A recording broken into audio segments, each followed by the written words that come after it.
मध्ये हर नर्मदे ते परिक्रमासाठी येणारा लोक जो आहे ते लोकांमध्ये दोन प्रकार आहे. एक प्रापंचिक इच्छा ठेवून येतात, एक आध्यात्मिक इच्छा ठेवून येतात. ते प्रापंचिक लोकांची काय असते, त्यांना काहीतरी लहान मोठा ते इच्छा असतात.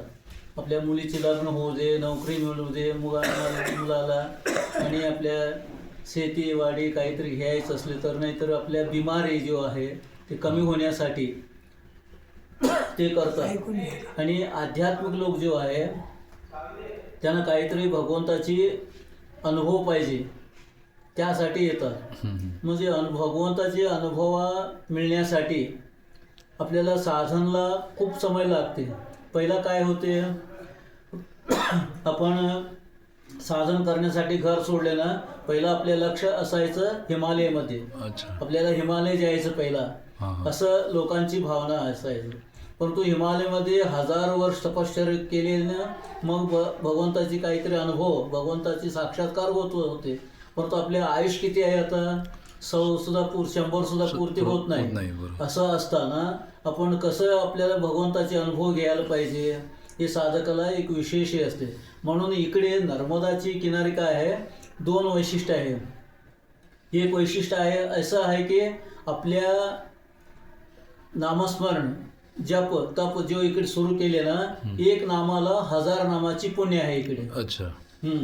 त्यामुळे आपल्याला महाराष्ट्राचे रामदास स्वामी काय म्हणाले,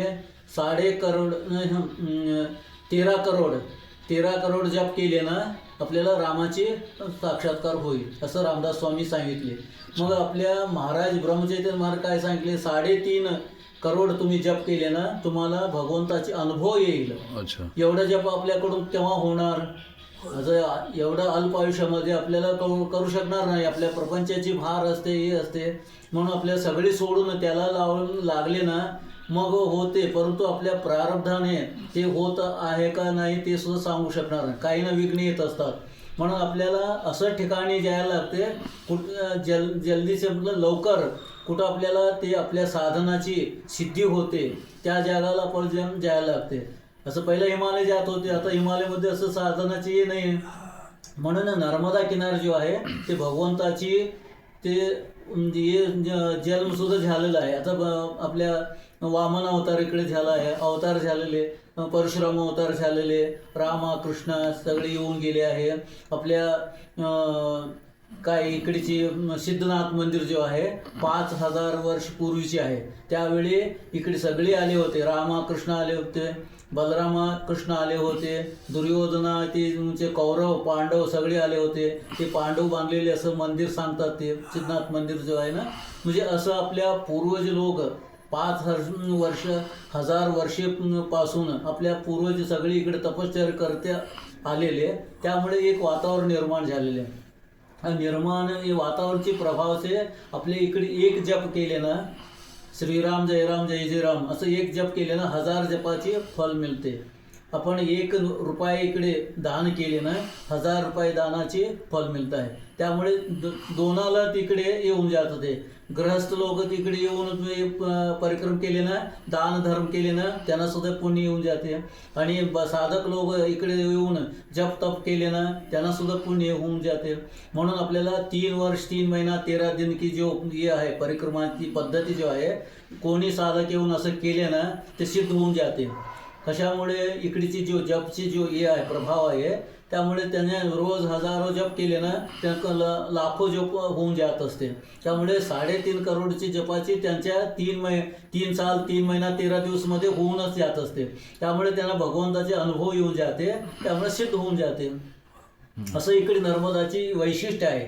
त्यामुळे आपण त्याच्या तीरामध्ये आले ना, आपल्याला संस्काराने आपण थोडा जप तप साधन केले ना ते आपल्यावर सुद्धा त्याचा प्रभाव होत असते. पहिला सांगतात फक्त दर्शनाने 7 जन्माचे उद्धार होत असते. 7 जन्म म्हणजे असं असताना आपण थोडं मनाने भावनाने आपल्याला थोडा जप केले ना मग हे होऊन जात असते. त्यामुळे आपल्याला होत नाही. कशामुळे आपल्या देहाची जे प्रारब्ध आहे, प्रारब्धामुळे आपल्याला साधन पुढे जात नाही. म्हणून आपल्याला भगवंत मनाने मनाने आपण जास्तीत जास्ती भावनेने केले ना, ते आपल्या देहावर सुद्धा प्रारब्धावर सुद्धा त्याचा परिणाम होऊन आपल्या प्रारब्ध रोखून जाते, आपल्या त्याच्या परमार्थमध्ये आपल्या वाढत जाते. म्हणून आपल्याला ते इकडे आल्यानंतर विशेषतः आपण ध्यान द्यायला पाहिजे. आपण जास्तीत जास्त जपामध्ये असायला पाहिजे. काहीतरी आपल्या ग्रंथ वाचणे, काहीतरी आपल्याला श्लोक हे करणे, स्तोत्र म्हणा, भजन म्हणा, आणि काहीतरी आरती पूजा, त्याच्यामध्ये आपले जास्तीत जास्त हे केले ना, आपल्या मनात संस्कार जो आहे ते जास्तीत जास्त वाढत, आपल्या अध्यात्माची रुची वाढत जाते. त्यामुळे इकडची वातावरणाची जो उपयोग करून घेऊन आपल्या जो अहंकार जो आहे ते कमी करण्यासाठी एक साधन होऊन जाते. आपल्या जो प्रापंचिक वासना आहे हळूहळू नष्ट होऊन जाते. त्यामुळे आपल्या वासना जो आहे नष्ट झालं ना, आपल्या आध्यात्मिक इकडे आपोआप होऊन जात असते.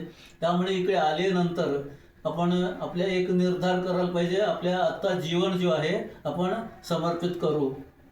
अध्यात्मासाठी आपण पुढे काहीतरी वेळ काढून आपल्याला त्या वेळेमध्ये आपल्या अध्यात्माची काहीतरी आपल्याला एक हे साधून घ्यायला, आपण मानव जन्म आल्यानंतर आपल्या परमार्थाची थोडी तरी अनुभव आपण घ्यायला पाहिजे. असं भावनेने आपण केले ना, ते आपल्याला जीवनसुद्धा दिव्य होऊन जाते. आपल्या जीवनाला काहीतरी एक विशेष महत्त्व होऊन जाते. नाहीतर आला आणि गेला असं काही त्याच्यात हे नाही.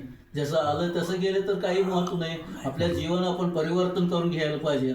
आपला जीवन म्हणजे दुःखदायक आहे, कष्टदायक आहे. प्रापंच म्हणजे दुःख कष्ट आहे, ते सुख नाही. तर आपल्या रामदास स्वामी सांगितले, सुख किती आहे तिळभर आहे, दुःख किती आहे पहाडीसारखं आहे. एवढं पहाडीसारखं दुःख असताना तिळसारखं सुखासाठी आम्ही खटपट करत असतो.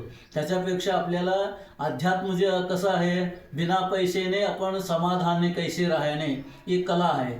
ते शिकणेनं आपल्याला झालं, आपल्या पैशाची आवश्यकता नाही. कसं आपण बसून इकडे स्वस्थ बसल्यानं समाधान आहे. म्हणून तुकाराम काय सांगितले, ठेविले अनंते तैसेच राहावे, चित्ते असो द्यावे समाधान. आपल्याला जो परिस्थिती आहे त्या परिस्थितीमध्ये आपण समाधान राहण्याचे प्रयत्न करायला पाहिजे. नाहीतर मी असं होऊन झाल्यानंतर समाधान होईल, तसं झाल्यानंतर समाधान होईल, काही होणार नाही. किती सामान घ्या, किती वस्तू घ्या, किती संपत्त तुम्ही संपादन घ्या, समाधान होणार नाही. समाधानची ते फक्त तसंच आहे, आपल्या मनाने मन शांत झालं ना, आपल्या इच्छा बंद केले ना, ते समाधान होते. जेव्हापर्यंत आपल्या इच्छा आहे ते पाहिजे जेव्हापर्यंत पाहिजे आहे तेपर्यंत आपल्याला दुःख आहे.